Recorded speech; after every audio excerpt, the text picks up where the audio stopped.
Hello and welcome to part 4 of how I healed from PTSD and gained consciousness while doing so.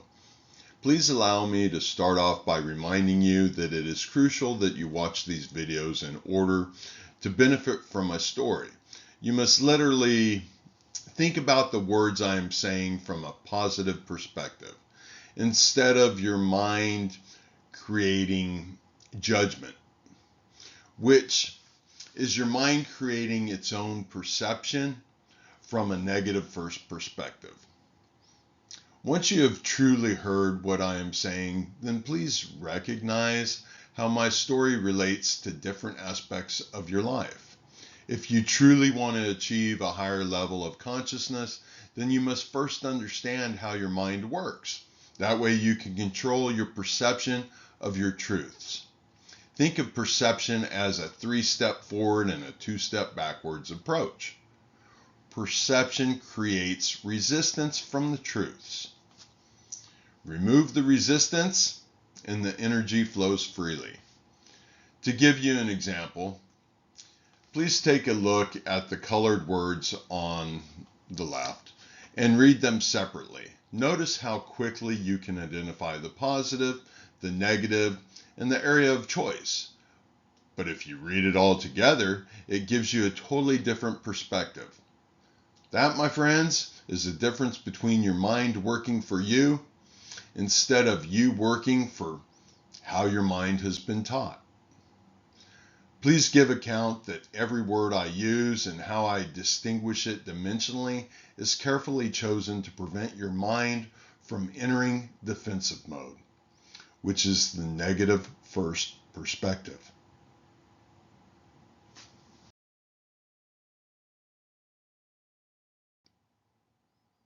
Now, to get back to my story, since I had been having all these great spiritual epiphanies, I wanted to share them with the most influential person in my life, which was my father. And December 27th of 2023 was his birthday. Considering he had been my spiritual role model for the last 53 years, and in the weeks prior he had expressed that if I ever wanted somebody to talk to, he would be happy to be there for me. I figured, hey, this was the best birthday present I could give him to share my new revelations, if you will. So I took him to breakfast, and I was like a kid in a candy store, sharing that I finally was beginning to seek my truths within my soul, that my mind was starting to put the pieces together. But when I looked at his face, I noticed that he was not willing to make eye contact with me. So I figured, hey, I could just get him to watch the cartoon to help him understand where I was coming from. But as I continued to describe what I was feeling, I just got an overwhelming feeling that he had no desire to hear what I had been saying. So I stopped and asked, "You're not willing to watch the cartoon with me, are you?"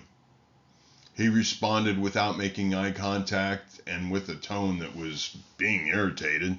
"Hey, that might be your kind of thing, but no, I have no desire to watch it." For a second, I felt as if my heart had stopped and I had a huge emptiness in my chest.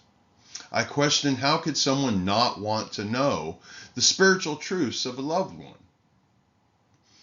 But I did not want to upset him, especially on his birthday.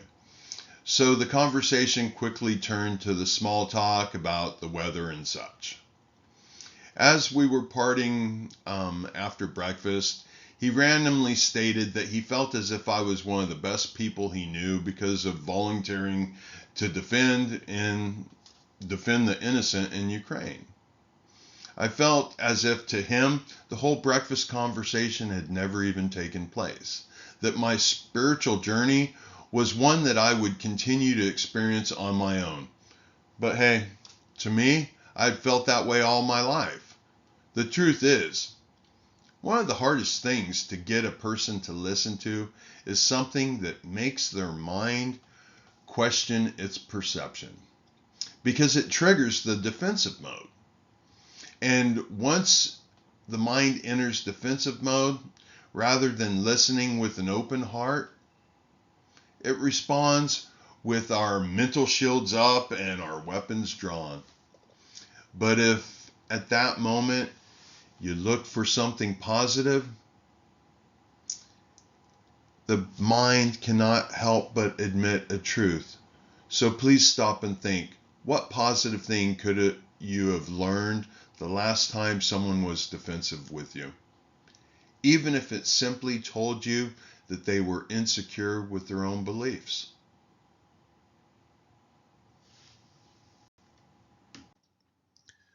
Please realize that insecurities is a natural response to fear, and the belief system is based on religion, philosophy, and formed by inherited traits. For now, I will not break down religion because everyone has a right to their own opinion. But let's think about philosophy. Quite literally, the term philosophy means love of wisdom. In a broad sense, philosophy is an activity people undertake when they seek to understand the fundamental truths about themselves, the world in which they live, and their relationship to the world and to each other. And that leaves us with inherited traits, which reduces down to genetically determined characteristics from generation to generation. Allow yourself to think of someone who has insecure beliefs. Try to consider it like a child's mind. And none of us would get upset with the child unless we were feeling sorry for ourselves.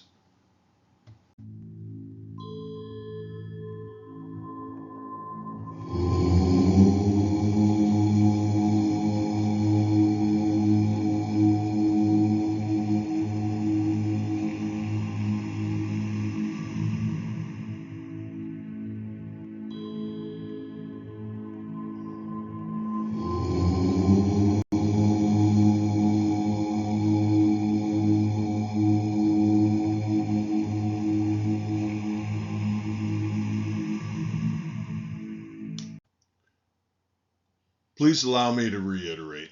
To understand, you must first be able to realize that pure truth is the absence of all negativity. An example of pure truth, if you remove all positive energy from the human body, the body will eventually become dirt unless you preserve it. Please allow that to sink in. Okay, now let's reflect on the statement I said recently. If you think about the last time someone was defensive with you, what positive thing could you have learned? Even if it simply told you they were insecure within their own belief system. Now your mind will have you think that insecure belief system is a negative. So how do you see the positive with insecure belief system? By using empathy, the ability to understand and know the thought patterns of another. Once you can understand and know the thought patterns of another, you can gain cognitive empathy, also known as empathic accuracy, having more complete and accurate knowledge about the contents of another person's mind, including how the person feels due to their emotional state. The emotion is what creates the defensiveness or the attitude, and that is the negative. Remove the defensiveness, and you just obtain the positive truth. The positive truth cannot hurt you because you know the how through understanding. And your mind does not have to try to figure out the why by using perception, which is more accurately described as what your mind has been taught. And we create our own realities based on those perceptions, instead of knowing the one true reality. And that one true reality is what everybody can agree on when you remove the defensiveness within the mind, the negative first perspective.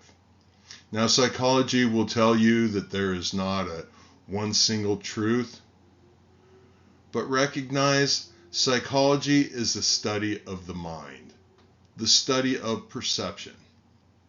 I know that is a lot to take in at one time, so at the end of this video, I put everything I just said in a dimensional illustration to give you the ability to understand, but with dimensional characteristics of speed reading. But instead of teaching your mind, consider it faster than the speed of light reading for gaining consciousness or waking up your soul. Eventually, I will teach you how to achieve full consciousness, but we must do it with small portions to prevent your mind from getting defensive.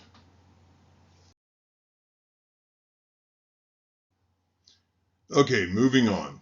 Considering my father had no desire to listen to the changes I was going through spiritually, I focused my energy on my clients and the one person in my life that I chose to give unconditional love to, and that was my ex-girlfriend. I broke up with her a couple months prior because I needed time to heal after being in Ukraine, and I did not want to expose her to the negativity that I knew I was needing to process. We also agreed that she needed to learn how to love herself before she would be able to truly love anybody else. But I stayed in contact with her on a daily basis and shared these new positive thoughts I was having. But I realized that each day I communicated these positive thoughts, her perception of life became exponentially negative. It was as if her mind was incapable of considering any other perspective, but yet at the same time she would state how much she loves me. She started showing signs she was entering into a deep depressive state. I knew the signs because I helped her through the past episodes, so I carefully recommended that she consider speaking with a counselor. She became irate and hung up on me.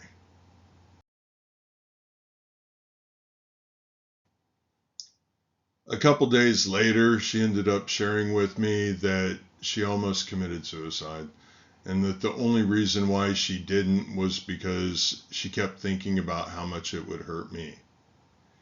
Now, since I had been exposed to people that, were suicidal and ultimately ended up committing suicide, I knew that I needed to be very careful of what I said, because obviously her mind was at a level of so much negativity that if I said one thing that could be perceived as negative, she would end up taking it the wrong way and ultimately doing what I didn't want her to do. So I just told her that I was listening and asked if there was anything that I could do for her.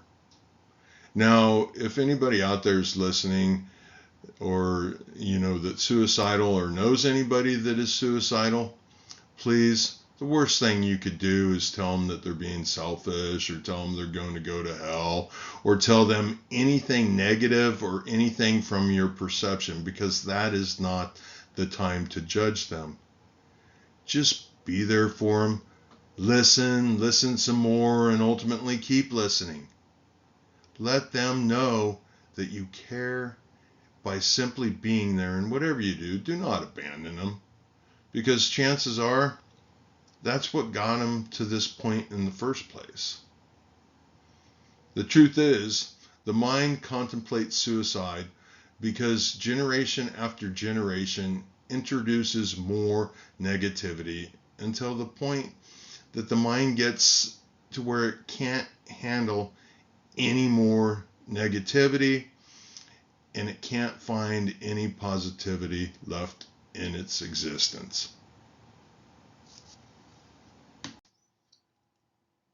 As my story continues, you will notice that I refer to the words of Son of Man as well as other well-known writings. Please understand that I do this because I know that the famous writings contain a tremendous amount of truths, and the words of Son of Man are carefully chosen in order to help you wake up your brain without triggering the defensive mode. The only way you can accomplish this is by speaking strictly from a positive perspective. Stop and think.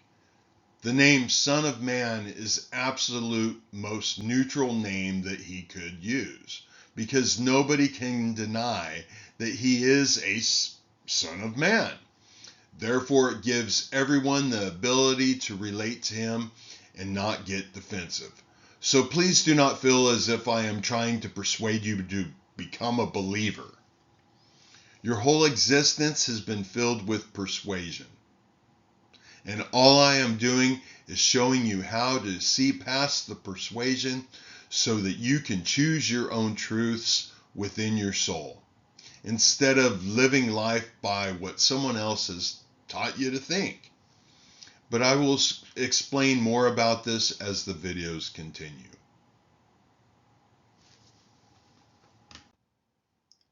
Now here's a more extreme example.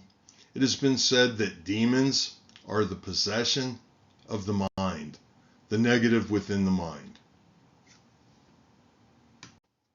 Now, if you are a Christian, you know that Jesus, or who I refer to as Son of Man, cast out demons simply by saying, "Go," or "Be quiet and come out of him." And with this, my friends, I will wait to tell more of my story on the next video, because I know that if you have truly been listening, your head is spinning and you just might feel like you're about ready to puke. Please allow yourself to continue listening to my story. I promise you I have zero ill intentions, and it'll be very beneficial if you do. Now, if your mind has a hard time understanding what I am saying, please give us the benefit of the doubt and ask me a question. And when I say us, I mean both you and me. You can do so by leaving a comment, or you can send me an email at trentsuing@gmail.com, because I'm doing this for all of you. I'm doing this because I truly care. And the good within me loves the good within you. Now, after this, you will see the slide that shows the dimensional illustration. I hope you have a great night.